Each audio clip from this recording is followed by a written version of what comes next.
Janganlah kalian jadi orang tua yang durhaka. Banyak diriwayatkan dalam Tarbiyatul Aulad, buku-buku pendidikan anak menurut Islam, diantaranya tentang seorang mengadu kepada Sayyidina Umar Ibnul Khattab tentang anaknya. Lalu Umar yang bijaksana tidak langsung menghukum anaknya, tapi memberikan kesempatan kepada si anak ini untuk menyampaikan unek-uneknya, apa yang mau dia sampaikan. Lalu anak ini bertanya, apakah kami ini sebagai anak punya hak? Lalu Umar menjawab, kamu sebagai anak punya 3. Yang pertama, memberikan nama yang baik. Anak punya nama yang baik. Yang kedua, punya ibu yang baik. Ayah memiliki ibu yang baik. Yang ketiga, diberi makanan yang baik. 3 hak seorang anak. Menurut Sayyidina Umar bin Khattab, 1. Diberi nama yang baik. 2. Punya ibu yang baik. 3. Diberi makan yang baik. Kata anak ini, nama saya tidak baik, ibu saya perempuan yang kurang baik, dan makanan saya pun tidak baik. Maka Umar bin Khattab berkata kepada bapaknya yang melaporkan anak, laqad aqaqatahu qabla an ya'uqqa 'alaik. Laqad aqaqatahu qabla an ya'uqqa 'alaik. Kamu sudah lebih dulu durhaka kepada anakmu sebelum anakmu durhaka kepadamu. Jadi anak durhaka salah satu sebabnya juga adalah karena ayah atau ibu atau dua-duanya yang tidak memberikan hak kepada anak. Bagaimana caranya menjadi orang tua yang tidak durhaka? Bisa dibuka surat Luqman, diawali dari ayat 13. A'udzu billahi minasyaitonir rajim. Wa idz qala Luqmanu libnihi wa huwa ya'izuhu. 1. Jadilah contoh suri tauladan yang baik. Poin yang pertama adalah ya'izuhu. Ya'izuhu artinya mau'izah. Mau'izah, suri tauladan, contoh yang baik. Jadi anak-anak ini perlu teladan. Kalau menyuruh dia sholat, kita sholat. Kalau menyuruh anak perempuan pakai hijab, ya kita menutup aurat sebagai perempuan. Kalau menyuruh anak bicara lembut, ya kita jangan teriak-teriak. Jadi poin yang pertama adalah ya'izuhu, nasihat yang dilakoni, bukan yang nasihat diucapkan sampai di ujung lidah, di tepi bibir. Bukan hanya sekedar sampai seminar parenting, bukan hanya sekedar sampai konten, tapi tidak ada aplikasinya. Makanya dalam Quran itu disebut ud'u ila sabili rabbika bil hikmati wal mau'izatil hasanati. Asal dari kata mau'izah adalah wa'aza ya'izu, nasihat yang dibarengi dengan perbuatan sejalan. Sekarang ini banyak sekali nasihat, kepandaian public speaking, keahlian menyusun kata, tapi dalam praktek nyatanya tidak benar, tidak betul. Maka dalam Islam, na'udzubillah, itu disebut dengan nifaq, orangnya munafik. Jangan hanya pandai mengukir kata dengan suara intonasi karena lulus public speaking, lalu membuat seminar, tapi sebenarnya tidak memberikan nasihat. Nasihat bukanlah advice dalam bahasa Inggris.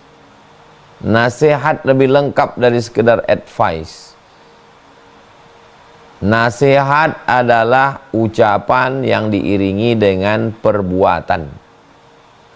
Nasihat hanya kata-kata tanpa perbuatan, kosong, hampa, tak bermakna.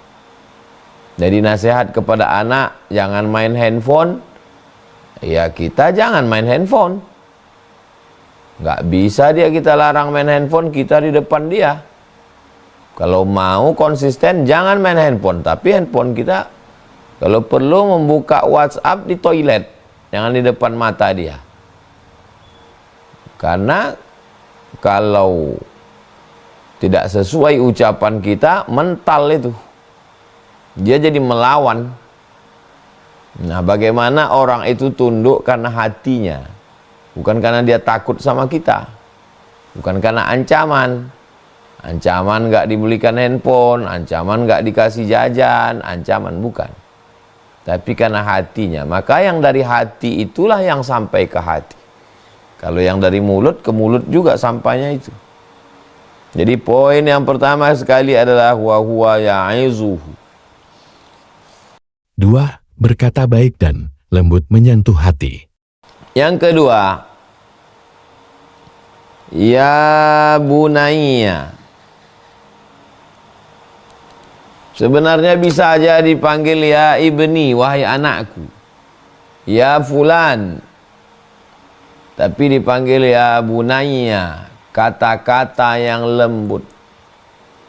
Kata-kata lembut masuk ke dalam tangkai jantung, melembutkan hati dan pikiran. Berapa banyak orang ahli debat meleleh air matanya bukan karena hebatnya argumentasi lawan, tapi lembutnya kata-kata. Nah, jadi betul banyak orang yang bisa memberi nasihat, tapi nasihatnya nggak masuk karena kata yang dipakai, pilihan katanya. Keluar sumpah serapah, caci maki, hamun, amuk. Maka yang disampaikan itu adalah ya bunayya, wahai anakku, wahai ananda, wahai buah hatiku, wahai kesayanganku. Apalah kata yang paling menyentuh hatinya? Apalah kata harapan masa depanku yang akan melanjutkan tongkat estafet perjuanganku, yang akan menjadi amal jariah sesudah aku mati, yang kurindu-rindukan sebelum kau ada di alam nyata, yang tak dapat kutinggalkan walau sekedip mata. Maka pilihlah kata yang indah, yang lembut, yang menyentuh hatinya. Ya bunayya, wahai anakku. 3. Tanamkan kepada anak pendidikan tauhid agama yang kuat. Yang ketiga, la tusyrik billah. Poin pertama sekali adalah tauhid. Pokok pangkal dalam Islam tauhid. Laki-laki mau mencari perempuan, fasfar bidzatid din, pandanglah agamanya. Perempuan mau mencari laki-laki, ja'akum man tardawna dinahu, agamanya. Standar yang pertama adalah tauhid kepada Allah Subhanahu wa taala. Jangan kau hambakan dirimu kepada harta. Jangan kau tundukkan dirimu kepada kuasa. Jangan kau jual dirimu kepada dunia. Kau sudah menjual dirimu kepada Allah. Allah sudah membeli dirimu dengan surga. Dirimu terlalu mahal kalau kau gadaikan dengan kekuasaan. Dirimu terlalu mahal kalau dijual dengan dunia. Allah sudah membeli dirimu dan kau sudah barter menjualnya kepada Allah. Barang yang sudah dijual tidak boleh dijual dua kali. Innallaha ashtara minal mu'minin. Allah sudah membeli dari orang beriman. Anfusahum, diri mereka. Bi anna lahumul jannah. Sudah dibeli Allah dengan surga beserta isinya. Badan kita yang terdiri dari tulang, dari darah, dari lemak, dari kulit yang busuk, yang bau, itu sudah dibeli Allah dengan surga. Dengan bertauhid, kecil melihat dunia. Dengan bertauhid, pejabat, penguasa, orang kaya menjadi tidak ada apa-apanya. Dengan bertauhid, masalah yang besar menjadi kecil. Dengan bertauhid, dosa yang kecil nampak besar. Dengan bertauhid, bahwa segalanya ada yang menolong. Itulah yang pertama kita tanamkan ke anak-anak kita. Apa penyakit anak-anak sekarang? Stres, depresi, anxiety, bunuh diri, kehilangan harga diri, kehilangan kepercayaan diri. Orang tua meninggalkan warisan yang banyak, rumah besar, mobil, duit, tabungan, kebun. Tapi semua hilang. Narkoba, tangkap polisi, pakai pengacara, sogok, hampa. Karena kita tidak meninggalkan tauhid. Takut terhadap dunia, menjual diri kepada dunia. Maka yang pertama kali kita ajarkan ke anak kita adalah bahwa kau punya Allah.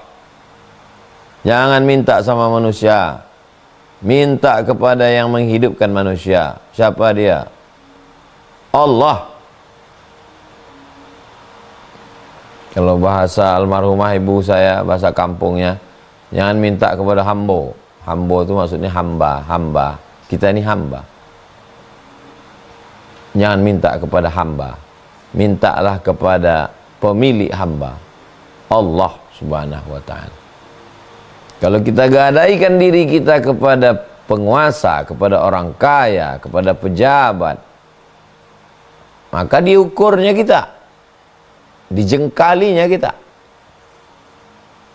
Apalagi saya, Ustadz, kalau saya gadaikan harga diri saya, orang tidak melihat Abdul Somad. Yang dilihat orang adalah ceramah saya, fatwa saya. Abdul Somad, alah, udah saya kukur itu, segininya harga dia itu.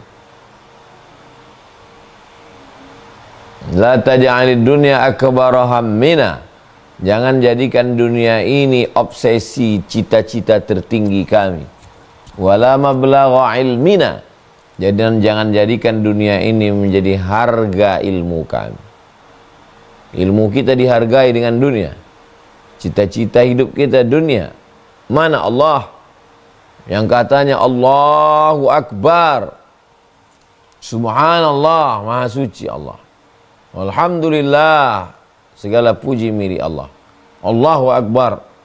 Kalau udah sampai kita kepada level itu, pujian tak membuat melambung, hinaan tak membuat murung.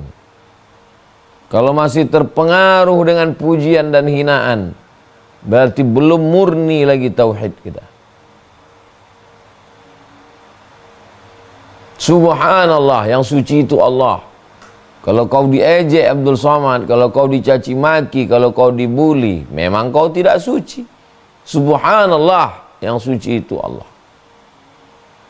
Kalau kau dijatuhkan orang, kau dihina orang, alhamdulillah, segala puji hanya milik Allah, bukan punyamu.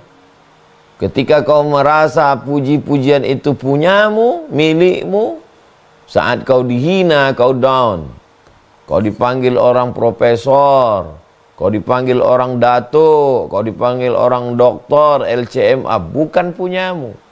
Alhamdulillah, segala puji milik Allah. Tengok terjemahnya, segala puji milik Allah. Jadi kalau kita dihina orang, ya memang kita hina. Kalau saya dijelekkan orang, ya memang kita jelek, buruk, hitam, busuk, tanah. Siapa kita? Ketika kita memposisikan diri tinggi, kita direndahkan orang, kita marah. Tapi kalau kita sudah memposisikan diri rendah, cemana lagi orang mau merendahkan kita? Allahu Akbar, yang besar itu Allah. Itulah tauhid. Itulah yang kita ajarkan ke anak-anak kita. Jangan sampai syirik.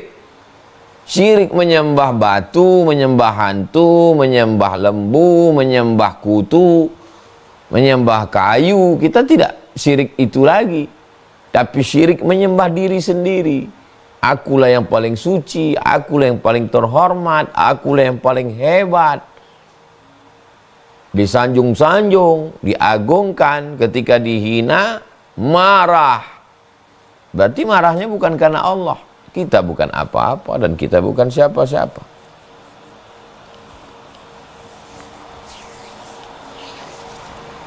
Empat, pahamkan anak jauhi dosa dan apa yang menjadi larangan Allah. Poin yang keempat.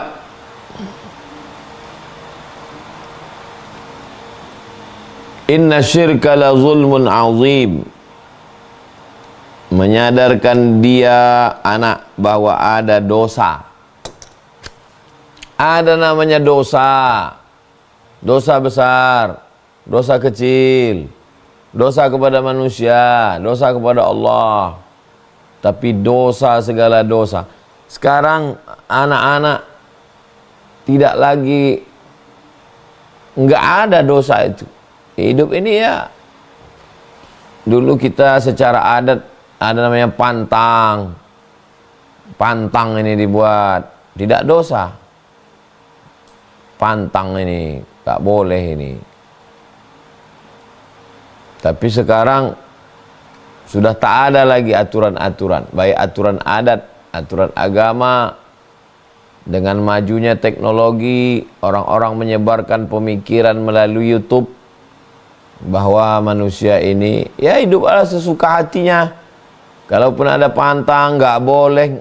Itu kan menurut satu daerah, menurut satu suku, menurut agama, itu kan buatan manusia.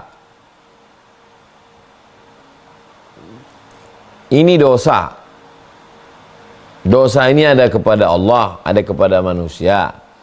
Jangan zalim, jangan zina, jangan narkoba, jangan makan haram, jangan riba, jangan ganggu anak gadis orang, jangan rayu orang, jangan hina orang, jangan zolimi orang. Dosa kepada Allah, jangan syirik. Tapi di antara semua dosa-dosa ini, inna syirka la zulmun azim. Yang paling besar di antara semuanya adalah syirik. Kenalkan kepada dia bahwa ada dosa.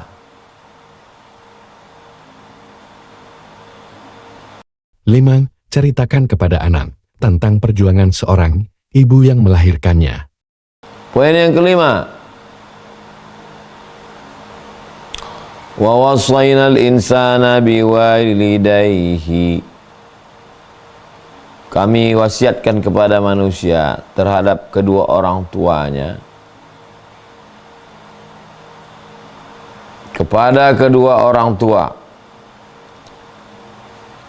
Dari mulai awal muncul ke dunia, sampai sekolah, sampai kerja, sampai nikah, sampai punya anak. Orang tua semua. Tapi fase yang mana yang ditekankan Allah? Fase yang ditekankan Allah adalah hamalathu ummuhu, dikandung oleh ibu, wahnan ala wahnin, lemah di atas lemah. Yang paling menarik di antara semua fase itu adalah merangkak, telungkup, telentang, lari, bukan. Yang paling menarik adalah hamalathu ummuhu wahnan ala wahnin, dikandung ibu, lemah di atas lemah. Maka ceritakanlah itu kepada anak-anak. Kau dulu ku kandung. Bapak juga cerita, jangan kau lawan mak kau. Dia yang mengandungmu. Jangan kau tendang dia. Jangan keras cakapmu ke dia. Aku tidak seberat dia. Muntah-muntah dia dulu sebulan ini, tak lalunya makan. Busuk semua diciumnya di rumah ini. berubah penciumannya gara-gara kau ada di perutnya. Ceritakan itu. Kalau tidak, anak-anak ini tidak tahu. Bengkok tulang belakangnya, mengecil ususnya gara-gara besar kau di dalam perutnya. Meregang nyawa dia melahirkan kau dulu. Bukan sehari, 2 hari, 9 bulan, 10 hari dia menanggungkannya. Bengkak kakinya, hitam kulitnya. Nah, jadi ceritakanlah itu. Saya nggak bisa ngomong Pak Ustadz, tapi saya bisa buatkan film animasi. Bagus sekali. Gen Z, milenial, yang pandai buat film animasi. Wahnan ala wahnin judul filmnya. Wahnan ala wahnin. Lemah di atas lemah. Ceritakan proses bagaimana mulai si ibu penciumannya berubah, ususnya mengecil, lambung rahimnya membesar, tulang belakangnya membengkok, berapa hari dia muntah-muntah tak makan, bagaimana beratnya. Itu gak bisa diketahui laki-laki. Tak bisa laki-laki memahami cerita perempuan tentang itu. Perempuan pun tak bisa membahasakannya sesederhana. Saya sampai hari ini tak bisa saya memahami cerita ibu saya, cerita istri, cerita jamaah tentang susahnya mengandung itu. Tapi saya berusaha untuk merangkai kata. Kalau saya tengok anak agak keras cakapnya, atau menyipak-nyipak dia, membentak-bentak dia, tentu sesuai dengan umurnya. Oh jangan, kau dulu di sana, kau tinggal di sana dulu, tunjukkan perut. Begitulah Allah Subhanahu wa taala. Dipilihnya fase yang paling berat di antara semua fase. 6. Ajarkan anak untuk memuliakan ibu, karena rezeki yang pertama yang diterima adalah air susu ibu. Poin yang ke-6, wa fisaluhu fi amaini. Nafkah yang pertama adalah ASI.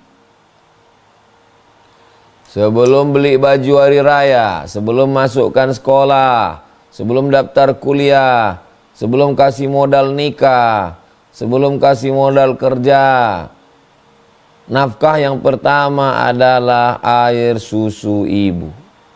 Ibu dulu ngasih nafkah. Walaupun bapaknya jenderal, walaupun bapaknya dokter spesialis, walaupun bapaknya pejabat, maka nafkah yang pertama yang kau terima adalah air susu ibu. Air susu dibalas air tuba, sama warnanya. Yang satu menghidupkan, yang satu mematikan. Yang satu menenangkan, yang satu membuat sakarat. Begitulah Allah Subhanahu wa taala mengajarkan kita kepada para orang tua dan mengingatkan anak. Karena anak-anak yang sekarang mendengar ini pun nanti 10-20 tahun lagi mereka akan menjadi orang tua.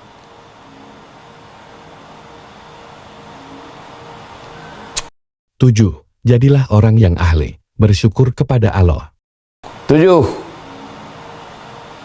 Anishkurli. Bersyukur. Jadilah dia menjadi orang yang bersyukur. Liyattakhidha minkum qalban syakira. Hendaklah kamu punya hati yang bersyukur. Memandang sesuatu itu dengan pandangan syukur, pandangan terima kasih. Karyawan bukan main lagi kepada atasannya, siap salah, siap komandan. Padahal cuman ngasih gaji berapa. Tapi kepada Allah, dari mulai napas, detak jantung, langkah kaki, ayunan tangan, tak pernah siap dengan panggilan Allah. Maka anishkurli, bersyukurlah. Bersyukurlah padaku, kata Allah. Syukur artinya nampakkan bahwa ada nikmat Allah itu. Jangan sampai tak nampak, seakan-akan tak pernah ada nikmat Allah. Kalau dia nampak, mesti kita merenung. Kalau tidak merenung, tak nampak. Karena dia bukan sesuatu barang yang nampak. Merenung sejenak. Detak jantung, hembusan napas, lintasan pikiran, darah, jantung, buah pinggang, paru-paru. Tak nampak. Maka kita nampakkan yang tak nampak itu. Menampakkan sesuatu yang nampak itu syukur.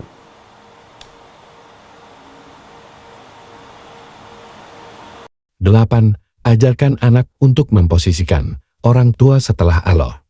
8. Wali-walidaik, memposisikan orang tua. Di mana posisi dia? Direktur, atasan, komandan, presiden, bupati, gubernur, wali kota, pak camat, pak kadus, pak kades, polisi, tentara. Di mana posisi orang tua? Kawan mancing, istri, mertua. Orang tua langsung setelah Allah. Nah, ini syukurli wali daik, orang tua. Atasanmu, minggir. Polisi, tentara, dokter, spesialis, pengacara, minggir. Gubernur, wali kota, presiden, panglima, minggir. Orang tua dulu. Jangan sampai salah posisi. Saya beberapa kali memperhatikan orang foto sama saya, diusirnya orang tuanya. Sebentar ya Pak, sebentar ya, kami keluarga dulu. Oh. Berapa kali jumpa saya. Sebentar ya Pak ya, sebentar ya, kami keluarga dulu. Keluarga kau istri sama anak. Keluarga yang paling utama orang tua. Apalah payahnya memotong crop itu. Suruh tukang foto itu motong. Kenapalah mesti diusir orang tua itu. Jangan salah posisi. Posisi orang tua dulu. Istri, mertua, anak itu nanti. Orang tua dulu. 9. Diingatkan anak untuk mempersiapkan kematian. 9. Ilayyal masir, bahwa kau akan mati. Mati. Last destination. Stasiun terakhir adalah mati. Jangan terlalu melihat dunia ini besar. Nanti kalau enggak hormat sama atasan, putus gaji. Nanti kalau enggak hormat sama pejabat begini, kau akan mati. Semua itu tinggal. Yang kau bawa mati, itulah baktimu pada orang tua itu. Maka betul-betul posisikan, dudukkan yang jelas.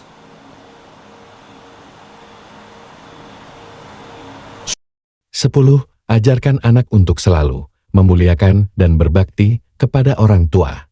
10. Bagaimana kalau kebetulan ditakdirkan dapat orang tua yang bertentangan dengan Allah? Sampai sedetil ini. Tidak ada detail dalam Quran solat subuh 2 rakaat pakai kunut. Solat zuhur 4 rakaat tak berbunyi. Solat isya 4 rakaat 2 berbunyi, 2 tak berbunyi. Tak ada. Tapi ayat tentang orang tua ini sedetil. Kalau orang tuamu tidak sejalan dengan Allah, fala tuti'huma, jangan ikuti dia. Tapi untuk berbakti kepadanya, wa sahibhuma fid dunya ma'rufa. Lihat win-win solution. Apakah Allah mengatakan lawan orang tuamu? Tidak. Hanya sekedar fala tuti'huma, jangan kau patuh. Apakah Allah mengatakan putuskan silaturahimmu? Tidak. Wa sahibhuma fid dunya ma'rufa. Tetaplah bergaul dengan baik. Telepon dia, video call dia, miss call dia, jenguk dia, berikan dia baju, belikan dia kain. Kasih dia duit, kasih buah-buahan, kasih makanan. Win-win solution, jalan tengah.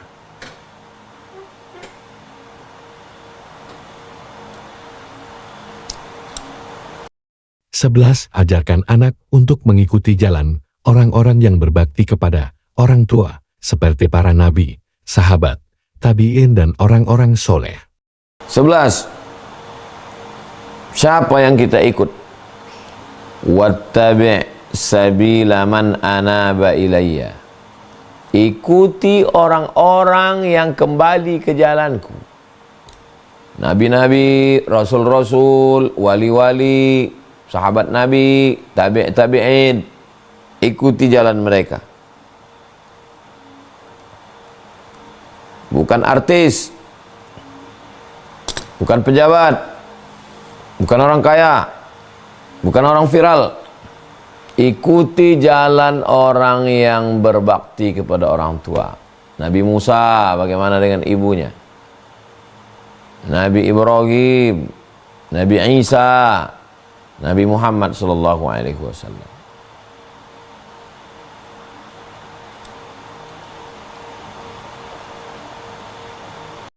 Dua belas, ajarkan anak untuk mengingat kematian dan hari pembalasan di akhirat. 12. Akan kembali kepada Allah. Diulang 2 kali. Kembali kepada Allah. Kalau yang pertama tadi, kamu kembali kepada aku, kata Allah. Kalau ini diulang, bukan hanya sekadar kembali, aku akan memberitahukan semua yang kau lakukan. Kau bukan sekadar kembali kepada aku, tapi semua yang kau lakukan akan kutunjukkan.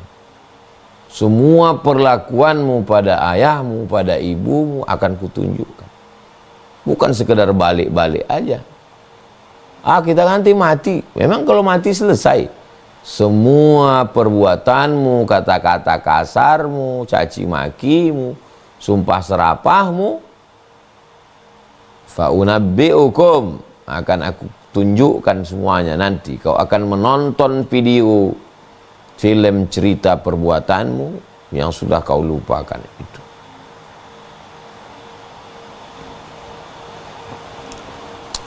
Tiga belas, berakhlak mulia.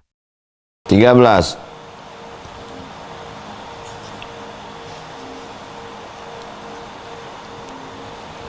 Seandainya ada 1 biji sawi dia dalam batu, di langit atau di bumi, maka Allah akan menunjukkannya. Inilah akar dari segala integritas. Sogok, riswah, tipu, bohong, riba. 1 biji sawi dimasukkan ke dalam batu, di atas langit atau di dalam bumi, ya'ti bihallah, akan ditunjukkan Allah subhanahu wa ta'ala. Jangan kau bohong, jangan kau nipu, jangan kau curang, jangan kau poles dengan sesuatu yang baik padahal buruk. La talbisul haqqa bil batil. 1 biji sawi di dalam batu, diletakkan di atas langit atau di dalam bumi, akan ditunjukkan Allah. Jangan kau nipu. Aku mungkin nggak tahu, CCTV mungkin mati, atasanmu pun, kau pandai bersilat lidah, tapi Allah. Nanti kalau kau kerja seminar 3 hari, dipadatkan tanda tangan 1 hari, yang 2 hari itu haram. Jangan kau kasih makan anak bini. Kau keluar pakai pesawat Lion, tapi tiketnya Garuda. Jangan. Itu mobil dinas merah, kau beli plat hitam NK, kau bawa jalan-jalan. Jangan. Sebesar biji sawi masuk dalam batu, diletakkan di atas langit, di dalam bumi, akan ditunjukkan Allah. Integritas. 14. Jaga sholat. 14. Aqimis shalah. Coba lihat, bukan nomor 1, 2 sholat, ke-14 baru cerita sholat. Bersih dulu, bersih, baru sholat. Qad aflaha man tazakka wa dzakara asma rabbih fasalla. Suci, zikir, sholat. Jangan lupa, jangan putus hubunganmu dengan Allah. Jangan sampai kau tak sholat. Sholat connecting antara engkau dengan Allah SWT. Jangan sampai putus. Kalau putus dengan Allah, putus dengan PLN aja tak sanggup. Batal acara kita. 15. Berdakwah. 15. Wa'mur bil ma'ruf. Jangan soleh sendiri. Ajak juga istrimu soleh, ajak anakmu soleh. Jangan kau soleh sendiri. Ajak juga kawan-kawanmu jadi soleh.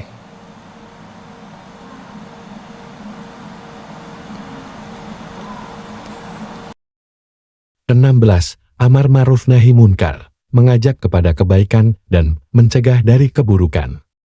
16. Wanha 'anil munkar. Jangan diam menengok kemungkaran. Kalau kau tengok ada perbuatan mungkar, larang, cegah. Kalau kau nanti jadi orang berseragam, bagus dengan kekuasaanmu. Kalau tidak bisa dengan mulutmu. 17. Sabar di setiap kejadian. 17.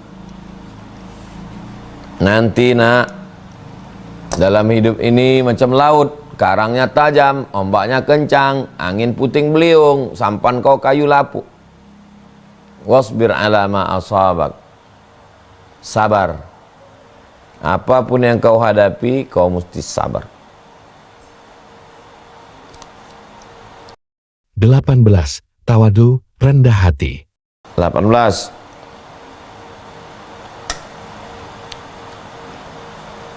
Jangan kau angkat wajahmu.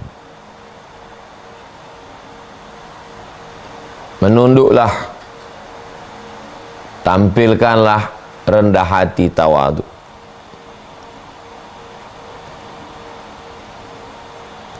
Walaupun kau sudah sholat, kau sudah amar ma'ruf, kau sudah nahi mungkar, kau sabar, jangan sekali-kali kau mentonjolkan. Menunduklah. Tawadu, rendah hatilah.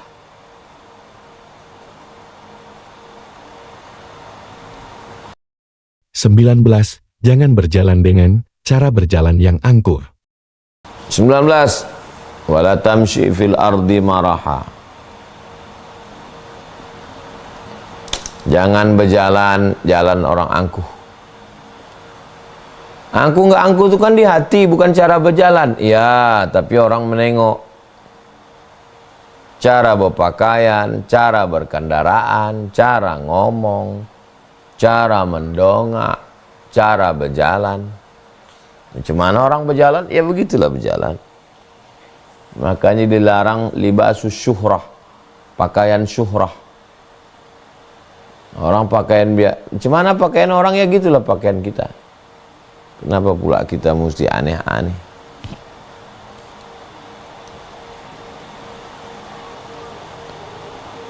20. Jangan bicara seperti bicaranya orang sombong. 20. Waghdud min sautik, suara. Wajah, jalan, suara. Kita kalau jumpa sama orang, mana dulu nampak? Wajah. Menengok orang, apa yang kita tengok? Cara dia berjalan. Setelah jumpa dengan orang, apa yang kita tengok? Cara bicara.